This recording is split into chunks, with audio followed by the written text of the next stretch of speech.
Alrighty, been seeing a lot of this Margaret Brenner recently, and why? Well, apparently she said that the Holocaust was caused by free speech.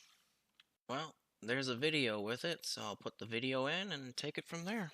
He was standing in a country where free speech was weaponized to conduct a genocide. So yeah, I'm gonna point out the obvious, like so many other YouTubers. Yahtzee Germany didn't have freedom of speech.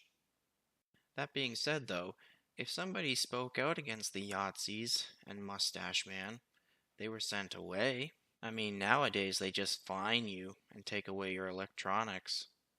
I know that's nowhere near as bad as being sent away. But hey, all those fines, they probably help pay for all the, gimme dats that the so-called migrants get. Anyway, on with the video. And he met with the head of a political party that has far-right views and some historic ties to extreme groups.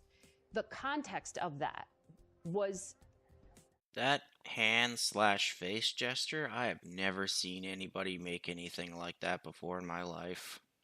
It might just be me, but I think she did that because she was struggling to find the words. Changing the tone of it.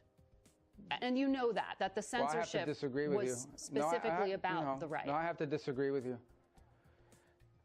Free speech was not used to conduct a genocide. The genocide was conducted by an authoritarian Nazi regime that happened to also be genocidal because they hated Jews and they hated minorities and they hated those that they had a list of people they hated, but primarily the Jews.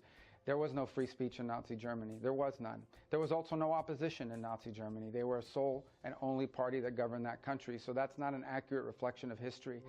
You know, when she was talking about the AfD and saying that they have ties to right-wing extremists, giving an example would have been nice, because in my opinion, what's classified as a right-wing extremist?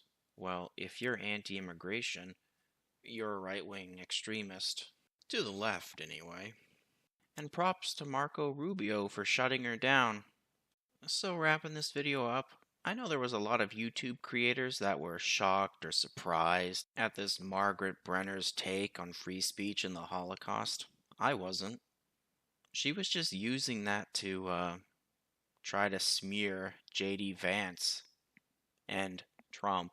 So that's why this is no surprise to me, because they've been trying to smear Trump for more than 10 years, calling him all kinds of stuffs, ists and phobes, etc. Well, that's it for my thoughts on this news anchor's asinine take. Well, take care out there in clown world.